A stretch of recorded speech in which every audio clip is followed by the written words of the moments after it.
is freedom of speech and expression everywhere in the world.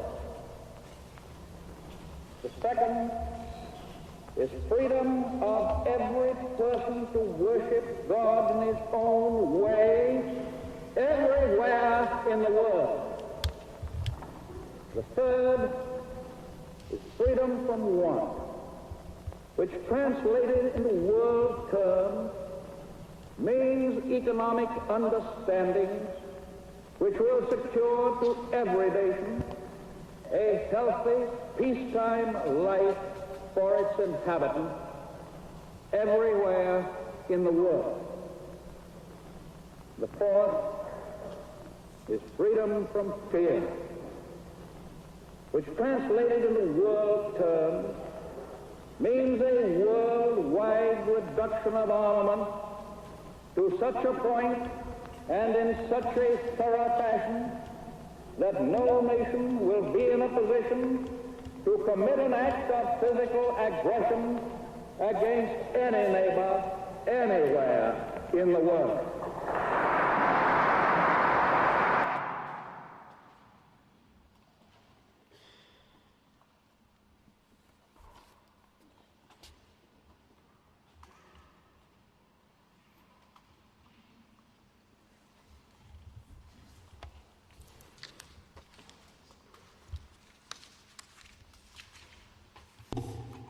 Your Majesty, Your Royal Highness, Mr. President, Mr. Prime Minister, Excellencies, esteemed laureates, members of the Roosevelt family, ladies and gentlemen, welcome to Zeeland, the province of the forefathers of the Roosevelt family, and welcome to Middelburg, city of freedom and shelter city for human rights defenders.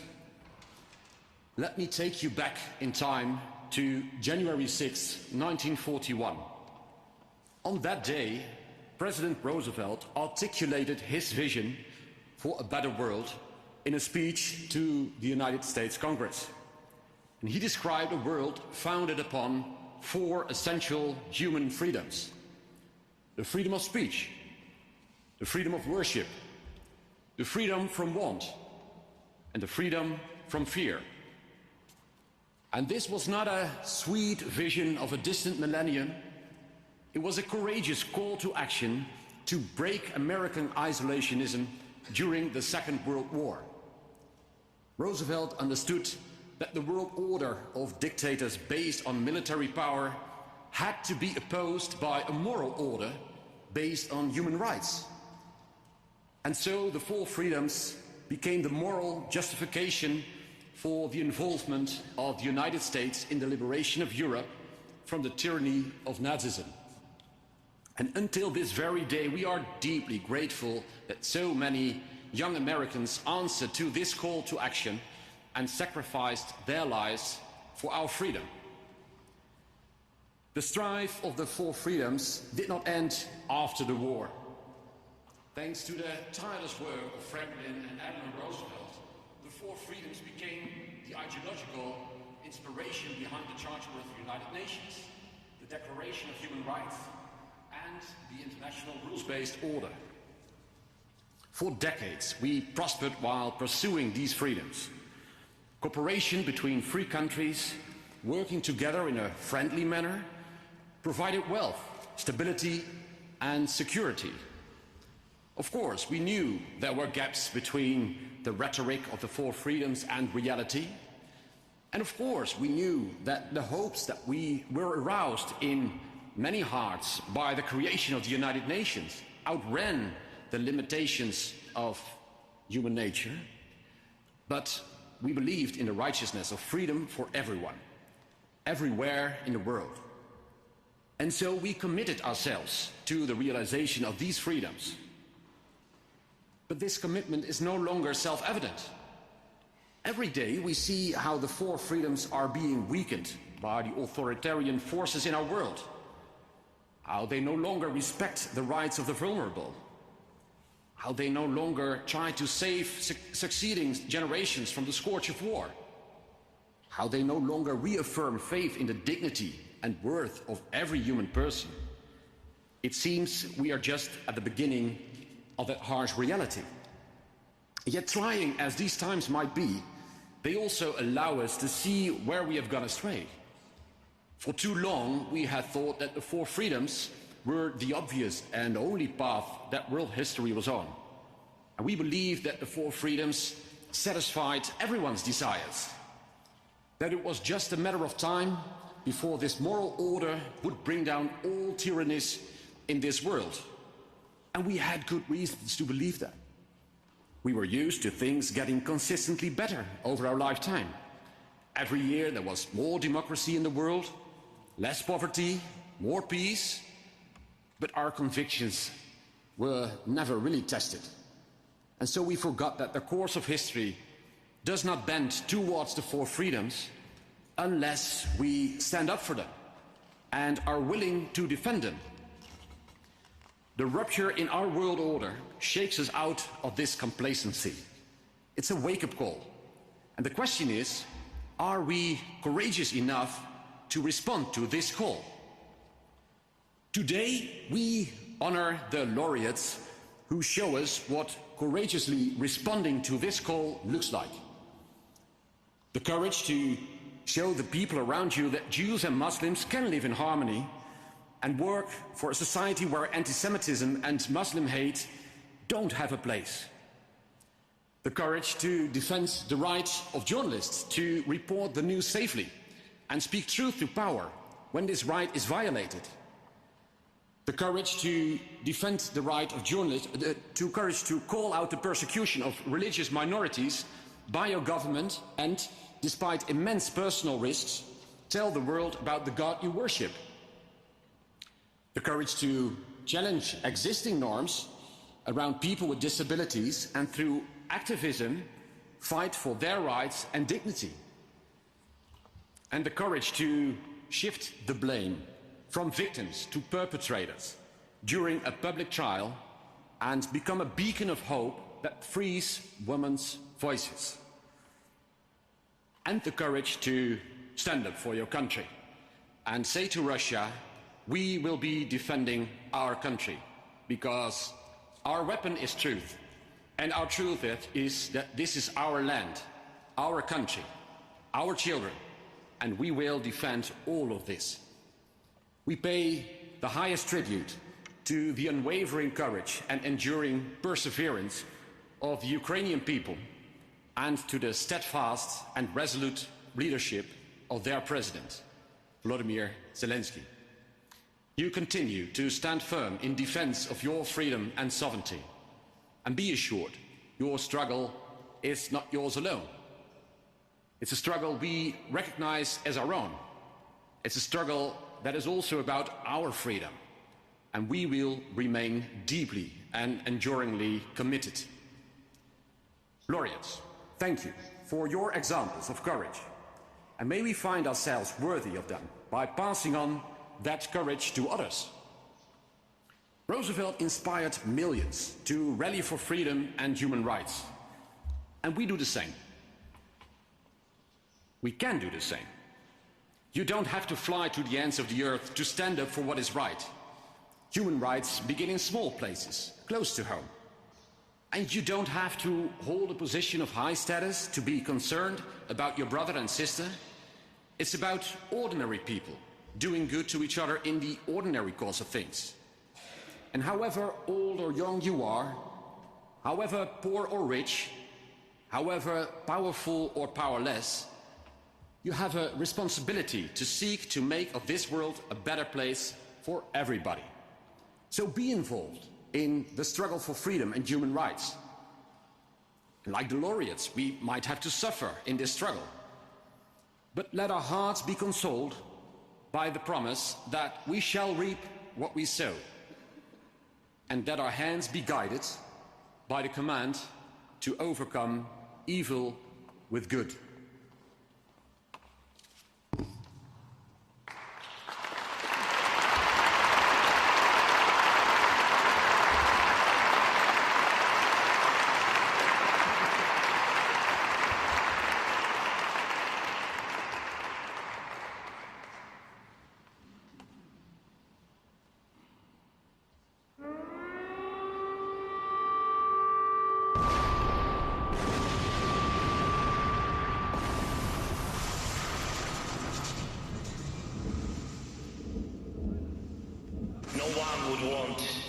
like that, repeating the same thing for weeks, months, and of course for years.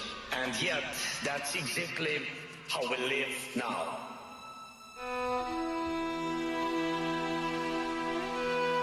I'm afraid to lose our people, because the people are the most important, because everything is this war for independence of the people.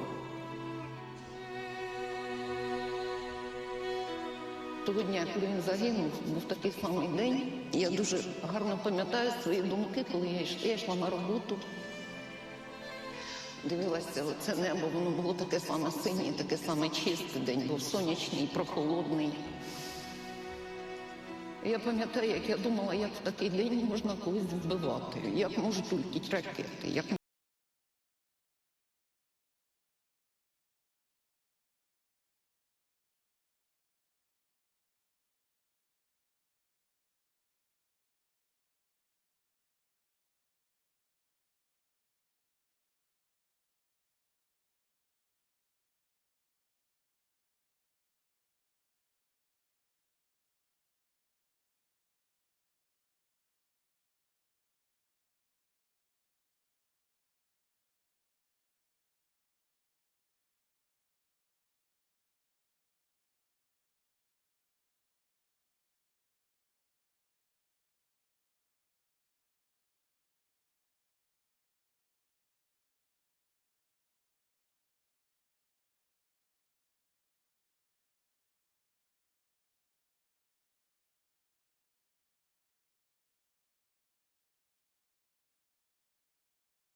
survive. But time will pass, and paradoxically, I'm sure that these memories will be some of their happiest. How during the war they played Christmas plays for the whole city in this bunker. We are very alive here, Kharkiv. This is our message to the world. Це наше послання для світу. For us to survive is a victory, because we are surviving with our identity, with our country, with our independence.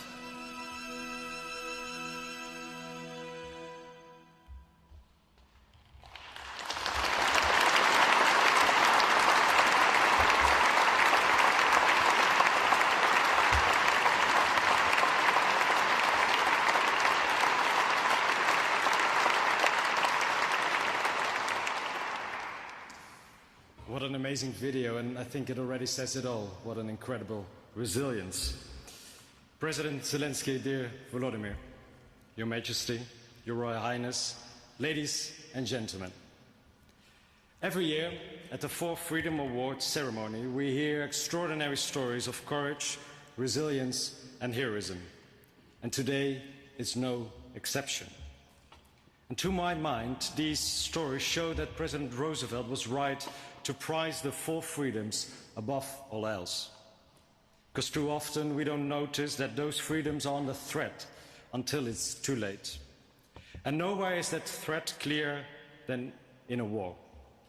The fight for freedom is at the heart of the award that I'm privileged to present today to President Volodymyr Zelenskyy. Since the start of Russia's full-scale invasion over 4 years ago, you, Volodymyr, have been the symbol of that fight for freedom in Ukraine, of the need to defend that freedom with everything you have. And the key message you've emphasized over and over again is that protecting freedom is a duty shared by everyone. Everyone can play their part. And so we see you in the international arena, actively working to exert influence wherever you can. But we also see you visiting the front lines and the sites of bombed buildings anywhere in your country. And above else, we see you among the people of Ukraine. So it speaks volumes that you only agreed to accept this award if you could do so on behalf of all the people of Ukraine.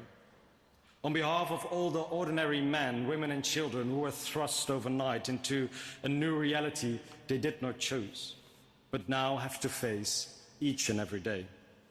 On behalf of the children who now go to school in an air raid shelter.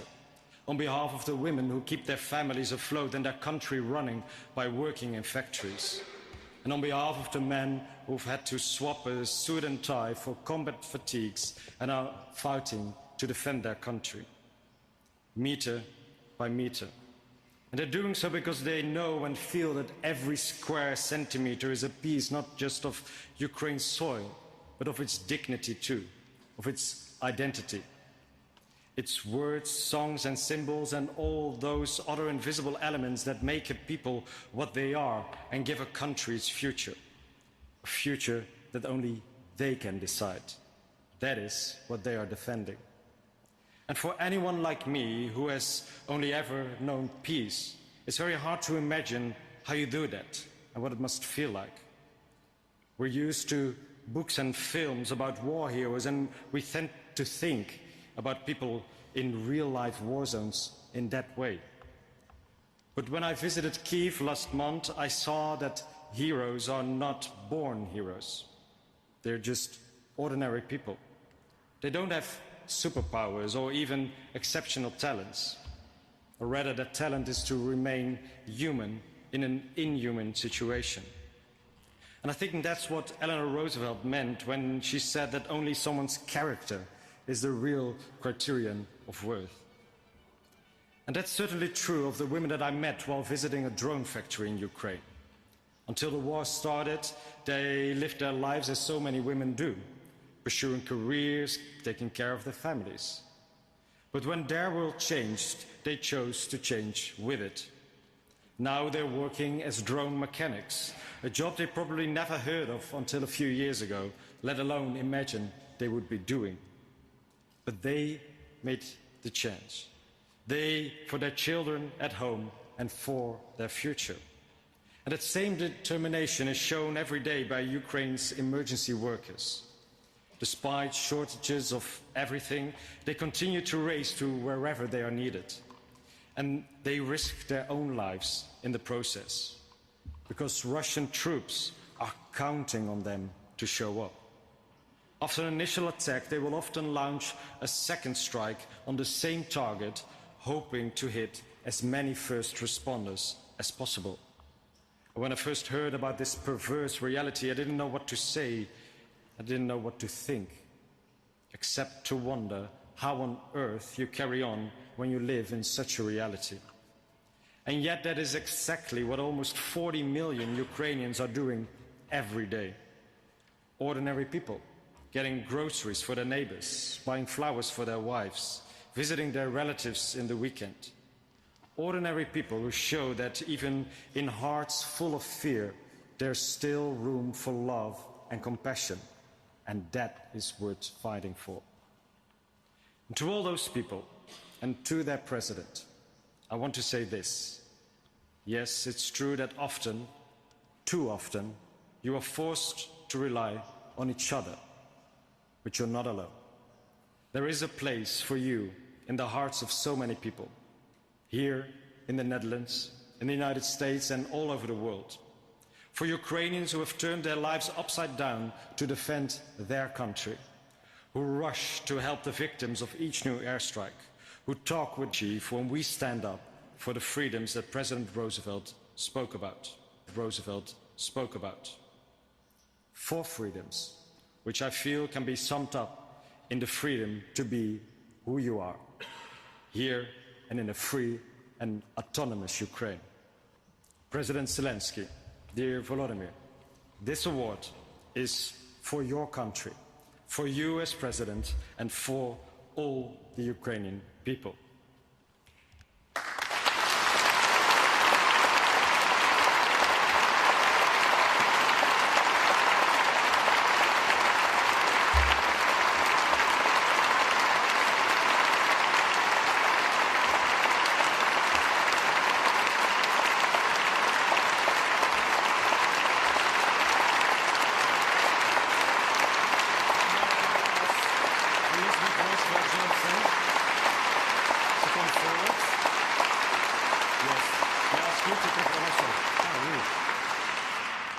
May I ask you to come forward to present this Medal of Honor to President Zelenskyy and Volodymyr? May I invite you to come up to accept the award as well, Mr. President.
Thank you so much. Your Majesty, Your Royal Highness, dear Prime Minister, dear friends, dear Netherlands, thank you for your attention and support for our people, for Ukraine, for what we are going through. Today in Ukraine is another very hard day, really hard night. The day after a massive Russian attack. In just one night, there were nearly 300 attack drones, 19 ballistic missiles, as well as cruise missiles. Air raid sirens sounded across many of our cities, and this came after waves of shaheeds had filled our skies just yesterday. Dozens of people have been injured, and sadly, so sadly, there are also lives lost in Odessa, Kiev, in Dnipro. Just ordinary people, children, civilians killed by Russian madness. If it's possible, please, I ask you now to honor their memory and all those whose lives have been taken by this terrible war with a minute of silence.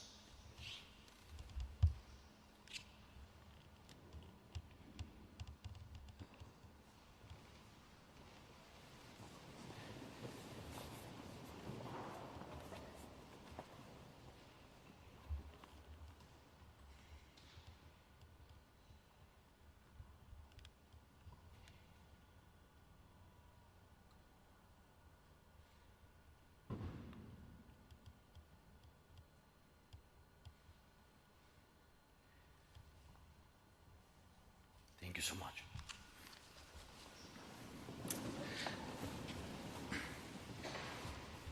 Thank you. It's impossible to accept. No rational person can accept it. Russia's war against our people, against Ukraine, and against the basic principles of normal human life is now in its 5th year. A full-scale war started by one man, only one person, in Moscow, who wanted total control.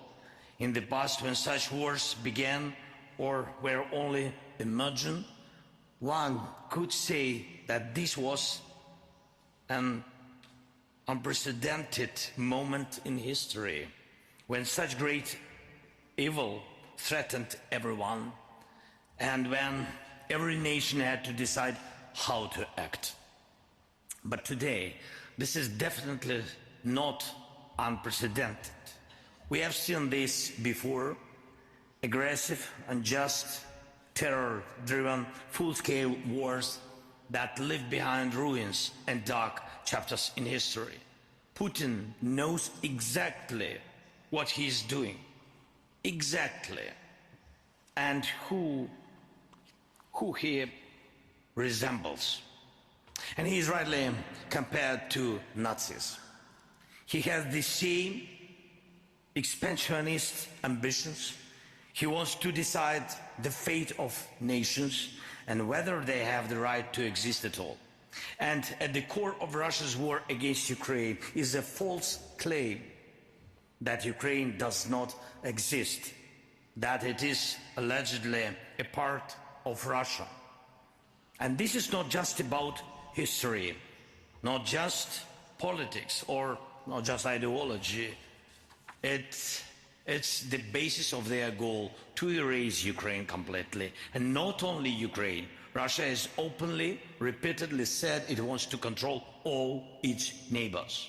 It wants to decide what security in Europe should look like and whether it should exist at all. Russia has carried its war ideas as far as Syria and Africa. And this is a truly global threat, and it matters that many in the world see it exactly this way, as a global threat. When the full-scale war began, we heard really different reactions, and some were afraid of what would come next day, next moment. Some waited to see whether Ukrainians would withstand the first strikes, and only then decided whether to help. But there were also those who understood it immediately, and people like that, those who called evil by its name, were the majority, and you were among them. Among those who understood immediately, among those who stepped forward to help, among those who are now helping with true leadership. And I'm grateful to you for your support. I'm grateful that the Netherlands truly stands for the protection of life. Thank you. Thanks to your people. Thank you so much.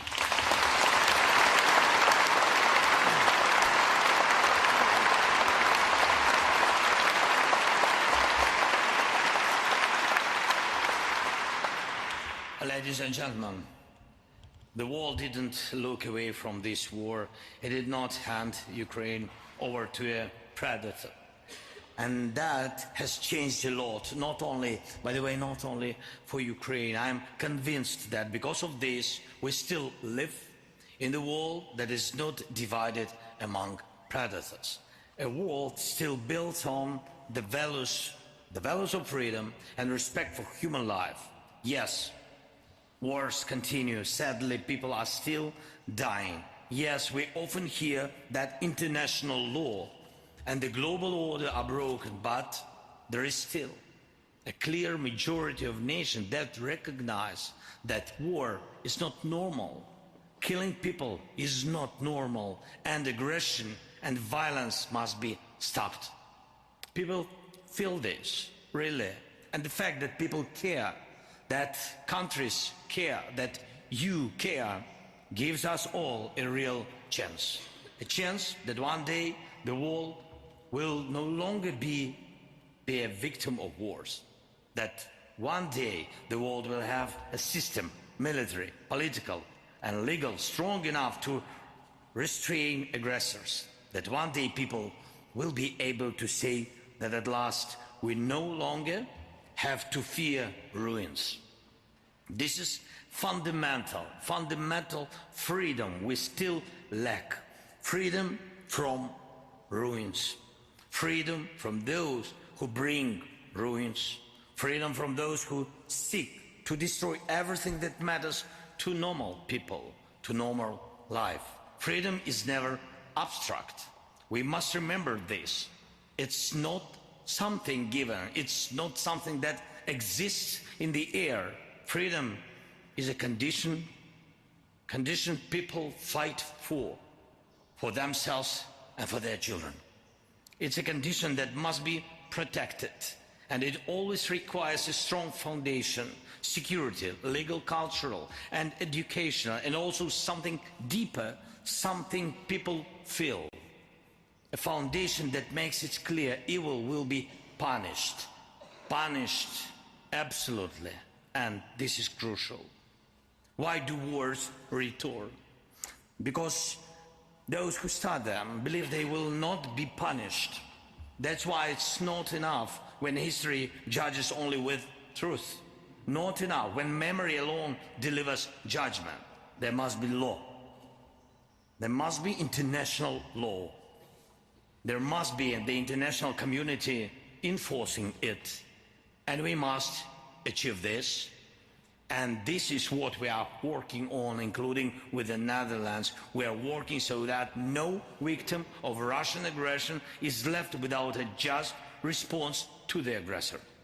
Yes, it's critically important that you and our other partners continue to support us with weapons, especially air defense is crucial. It's important that together we can stop this war and that diplomacy can work. It's important that pressure on Russia continues, sanctions and all other restrictions. But it's just as important that Russia is held accountable for this aggression, legally and practice. And that Russian war criminals do not enjoy normal life, but face fair sentences. This is necessary, just as it was necessary after the Second World War. And this is what we are doing here in Europe. Here in the Netherlands, we are working to launch the tribunal for Russia's aggression against Ukraine, and I thank you for your help. We are working to ensure that the international legal system is firm and uncompromising toward Russian war criminals. Please support this. And please remember, all freedoms are fragile without the most basic freedom, freedom from ruins. Without basic security, and when those who start wars feel no accountability. So do not let Russia go unpunished. Thank you so much.